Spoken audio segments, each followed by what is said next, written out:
देखिए अब यहाँ से f of x equal to y आ गया यहाँ से, क्योंकि वाई की इस वैल्यू के लिए एक्स की कोई एक यूनिक वैल्यू इस इंटरवल में आ जाएगी। इसका मतलब क्या हुआ, एफ सच दैट, जो केस वन में हम देख रहे हैं, केस वन में ये आपका डोमेन है 0 टू इन्फिनिटी से लेकर वाई की वैल्यू यानी कि closed open interval 0 to 1 is onto, ठीक है। इस यहाँ से लेकर यहाँ तक फंक्शन ऑन टू हो जाएगा। तो ये केस वन वाला काम हो गया। अब केस टू स्टार्ट करते हैं। केस टू में क्या करेंगे, आपको लेना है जो मॉड की जो डेफिनेशन थी उसमें x is greater than equal to 0 लिया था, वो केस वन बन गया था। और केस टू के लिए एक्स इज़ लेस देन 0 लेंगे, देन मॉड एक्स हो जाएगा माइनस एक्स, और उसके हिसाब से जो फंक्शन बनेगा, फंक्शन कन्वर्ट हो जाएगा f of x equal to x upon 1 minus x, यानी मॉड एक्स के प्लेस पर हम माइनस एक्स लिख देंगे। तो अब फंक्शन इस तरह से बिहेव करेगा। और इसके लिए हमें इंजेक्टिविटी और सब्जेक्टिविटी चेक करनी है एक्स इज लेस देन 0 के हिसाब से। तो इंजेक्टिविटी देते हैं, इंजेक्टिविटी। अब इंजेक्टिविटी में दोबारा से सेम नहीं बताऊंगा, वैसी रहेगी। Let x1 x2 belongs to x is less than 0। X is less than 0 से मतलब क्या है कि हमारा इंटरवल ये होगा माइनस इन्फिनिटी टू 0, है ना। एक्स इज लेस देन 0 का हम इंटरवल फॉर्म में लिखेंगे तो ऐसे लिखेंगे।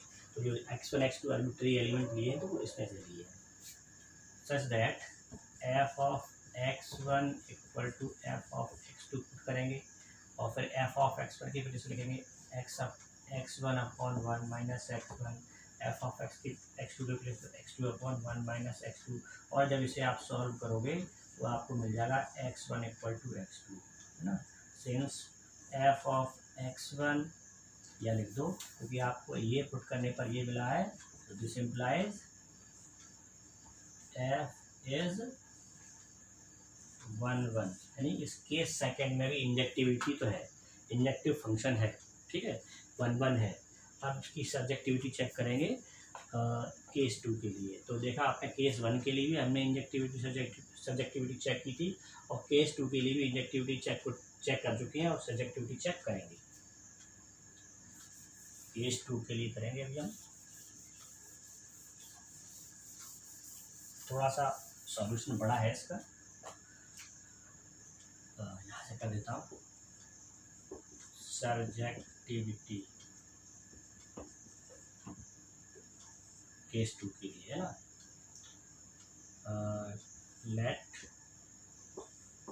y equal to f of x, f of x को लिखेंगे हमने x अपॉन 1 माइनस एक्स, और जब हम इसको x को y के फॉर्म में एक्सप्रेस करेंगे तो ये आ जाएगा आपका x equal to y upon x equal to, देखो x y minus x y equal to x आएगा, और इसको जब ले लेंगे वाई इक्वल टू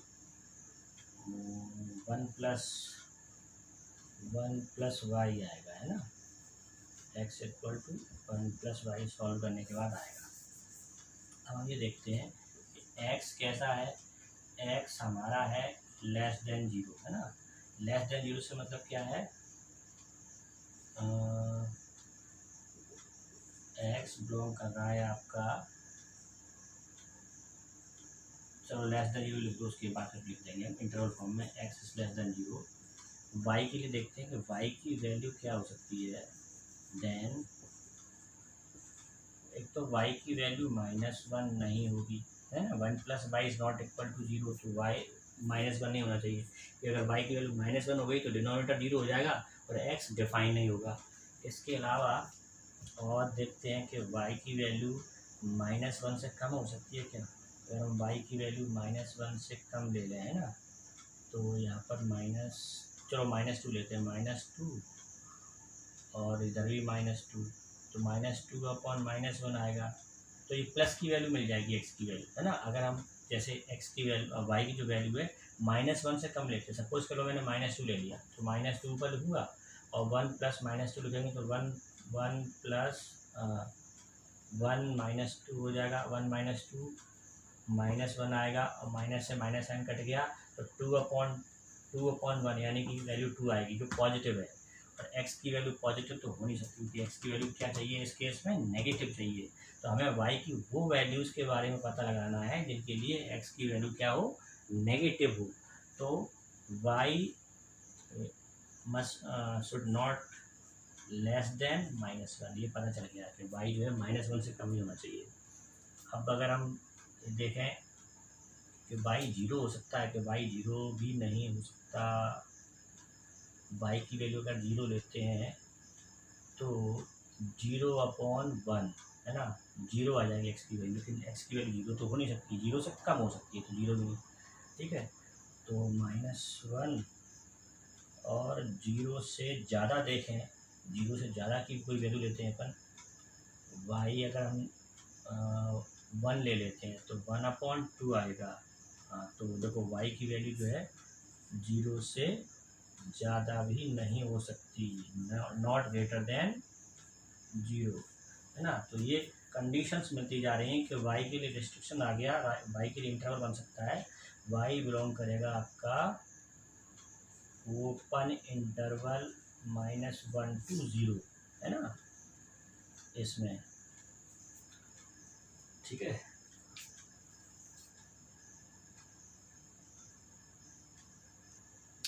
आगे करते हैं, for all y belongs to open interval -1 to 0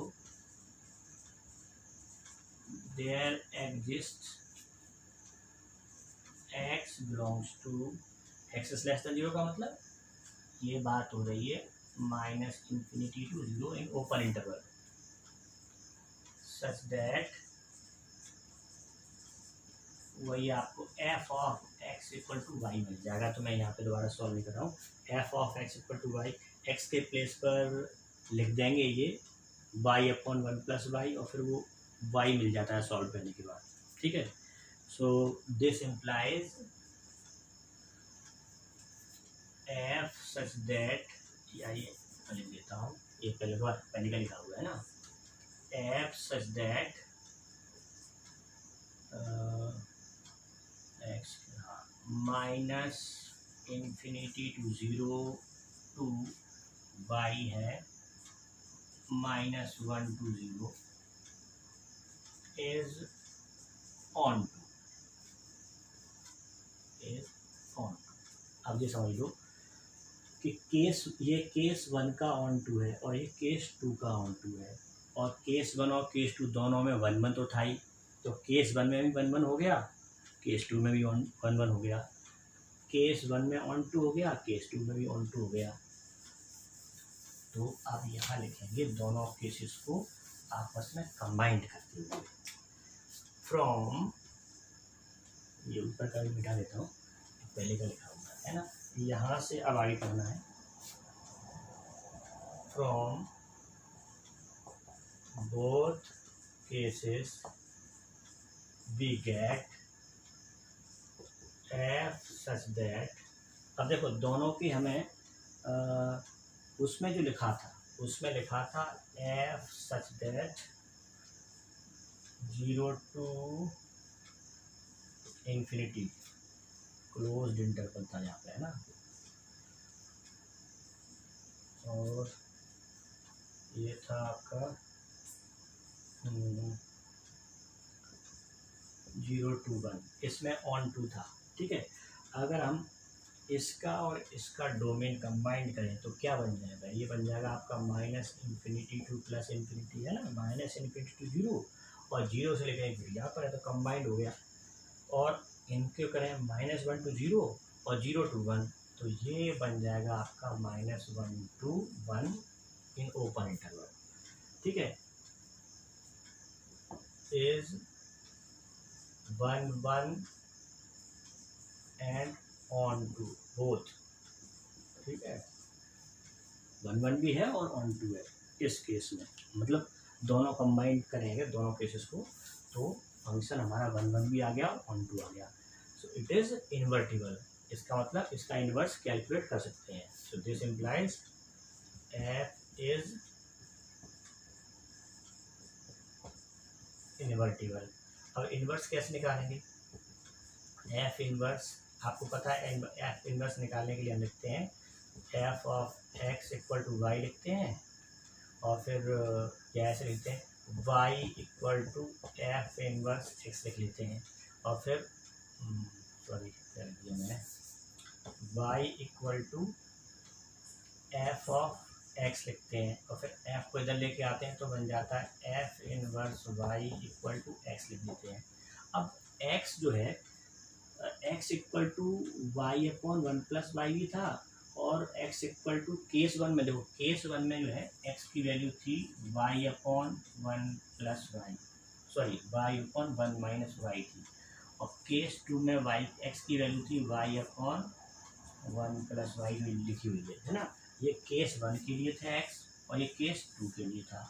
तो यहाँ क्या करेंगे, जब हम एफ इनवर्स एक्स लिखेंगे, एफ इनवर्स वाई लिखेंगे, एक्स के प्लेस पे एक बार ये लिखना पड़ेगा, है ना, एक्स इक्वल टू एक बार ये लिखना पड़ेगा, तो ये इस तरह का पीस फंक्शन बन जाएगा, f inverse y equal to y upon 1 - y, और दूसरा लिखेंगे हम वाई अपॉन 1+y, ठीक है।